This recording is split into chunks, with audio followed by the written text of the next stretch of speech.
আমার এই ছোট উঠানে সুন্দর একটা আম গাছ আছে, যে গাছের আমটা এত ভালো, মানে নিজেকে মনে হয় কি ভাগ্যবান আমি, যে ভাগে আমি এত সুন্দর একটা আম গাছ পেয়ে গিয়েছি।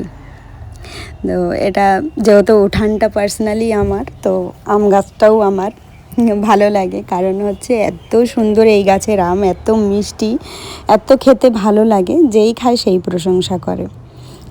টেস্টটা খুব সুন্দর, হয়তো এর মধ্যে অনেক আঁশ ভাব আছে, কিন্তু খেতে দারুণ লাগে। একটা খেলে মনে ভরে না, মনে হয় কি শুধু খেয়ে যাই, কিন্তু আমি বেশি খাই না। যখনই খাই দুটোই খাই, মানে দিনে আমি দুটো আম ছাড়া তিনটে খেতে যাই না। ভয়ের কারণে খেতে পারি না, ভাবি কি আমার যদি ক্ষতি করে, আমে তো প্রচুর ফ্যাট থাকে, তাই তো দুটোর বেশি আমি খাই না। তো আমগুলোকে কুড়িয়ে নিয়েছি, কুড়িয়ে রেখে দিয়েছি, সারাদিন আরও পড়তে থাকবে, অনেক আম পড়তে থাকে, এরম টিনের উপরে পড়ে মনে হয় কি না কি পড়লো, ভয়ও পেয়ে যাই অনেক সময়, এরকম হয়। কিন্তু এইবার আমের সাইজগুলো একটু ছোট ছোট হয়েছে।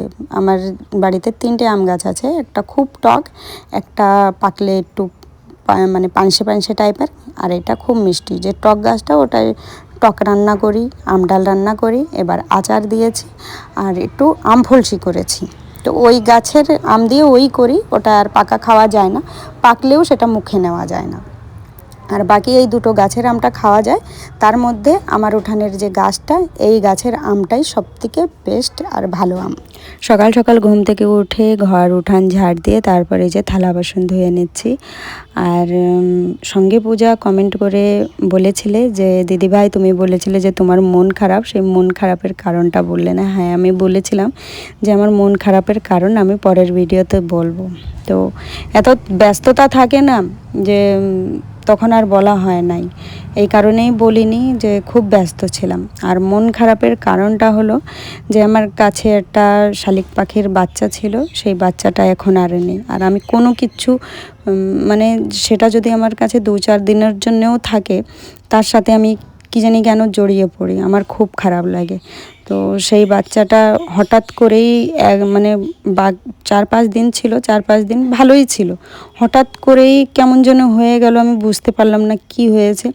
আর হঠাৎ করেই মারা গিয়েছে, ঠিক আমার চোখের সামনেই দেখতে পাচ্ছি। আমার ওই মায়া ভরা চোখটা আমি ভুলতে পারি না, আমার খুব খারাপ লাগে, সেই কষ্টটা বারে বারে আমার মনে পড়ে যায়।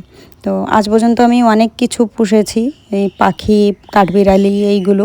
তো এইগুলো আমি বেশি দিন রাখতে পারি না, জানি না কেন, ঠাকুরে হয়তো চায় না যে আমার কাছে এরকম ভালো কিছু থাকুক। এটা আমারই দুর্ভাগ্য বলতে পারো। তো আমি কিন্তু এগুলো পুষতে খুব ভালোবাসি, আর বন্দি বানায় রাখতে আমি চাই না। আমি চাই ওরা খোলা আকাশে ঘুরুক ফিরুক, আমার কাছে আসুক, এরকমই আমি কিছু একটা চাই, কিন্তু সেটা আর হয় না। এটাই ছিল আমার মন খারাপের কারণ। আর খুব ব্যস্ততা নিয়ে তো ভিডিও আমি এডিটিং করেছিলাম, যার কারণে তোমাদের সাথে আর শেয়ার করা হয়নি।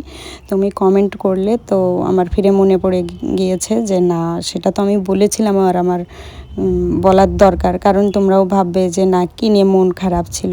তো যাই হোক, তোমার কমেন্টের রিপ্লাইটা দিলাম, এটাই ছিল মেন কারণ। সকালবেলার সমস্ত কাজ বাজ সেরে স্নান করে তারপর রান্নাঘরে চলে এসেছি। এখন করে নেব আমি একটু চা। দুধ চা না হলে তো আমার দিনটাই ভালো যায় না, মনে হয় যে কিছু একটা বাদ গিয়েছে আমার জীবন থেকে। তো আমি হাফ কাপ হলেও করে খাই, এমন আমার অভ্যাস হয়ে গিয়েছে। চিনিটা আমি খুব কম দিই, যেহেতু চিনিটাই বেশি ক্ষতি করে, যার কারণে আমি চিনিটা খুব কম দিয়েই খাই। কয়েকবার গুড় দিয়ে ট্রাই করেছি, তো গুড়ের টেস্টটা দুধ চায়ের মধ্যে এত বাজে লাগে, ওর থেকে না খাওয়াই ভালো। পূজা করেছিল পোহা, মানে চিড়ে দিয়ে এটা হয়, কারি পাতা, সর্ষে ফোড়ন, শুকনো লঙ্কা, আলু, তারপর বাদাম দিয়ে করে, খেতে কিন্তু দারুণ লাগে। অল্প তেলে করলেও একটা হেলদি নাস্তা হয়ে যায় সকালের, খেতেও কিন্তু ভালো লাগে, মনটাও ভরে যায়। আমার জন্যে আর আদ্রিজার জন্যে চা করে নিয়েছি, এখন দুজন চা খেয়ে নেব।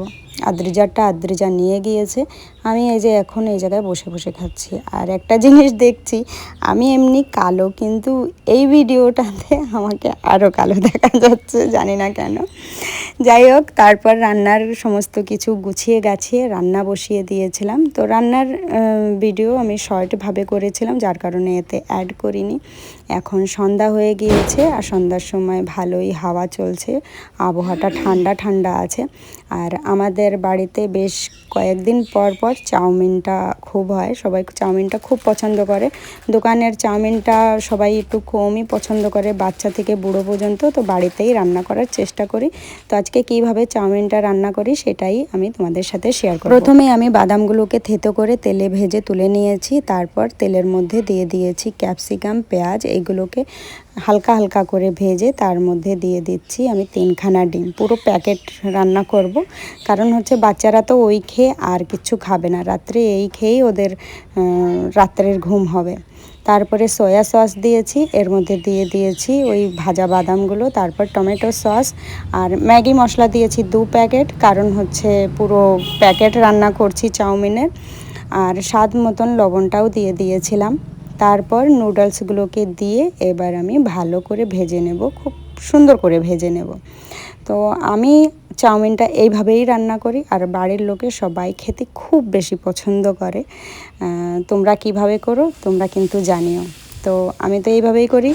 আর গোলমরিচ আমি থেতো করে রেখেছিলাম, মানে গুঁড়ো করে রেখেছিলাম, সেটাও দিয়ে দিলাম।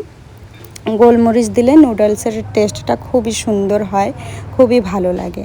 আমাদের বাড়ি থেকে নুডলসটা সবথেকে বেশি পছন্দ করে আমাদের ছোটো বাবু, মানে পুরু বাবু। আমিও খুব পছন্দ করি, কিন্তু এখন থাইরয়েডের জন্য ওই মন ভরে আর খাওয়া হয় না। যাই হোক, অল্প স্বল্প খেয়ে নিই।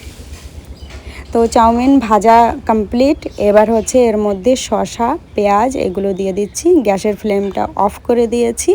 তারপর ওইগুলো মিক্স করে সবাইকে দিয়ে এবার আমি আর আমার হাজব্যান্ড দুজন খেতে বসে গিয়েছি। তো হলুদ দিই না, আমি এইভাবেই রান্না করি, খেতে ভালোই লাগে। চাইলে তোমরাও ট্রাই করে দেখতে পারো। তো নুডলসটা খেতে খেতেই আমি ভিডিওটা শেষ করছি। চলো, সবাই ভালো থেকো, সুস্থ থেকো, সাবধানে থেকো।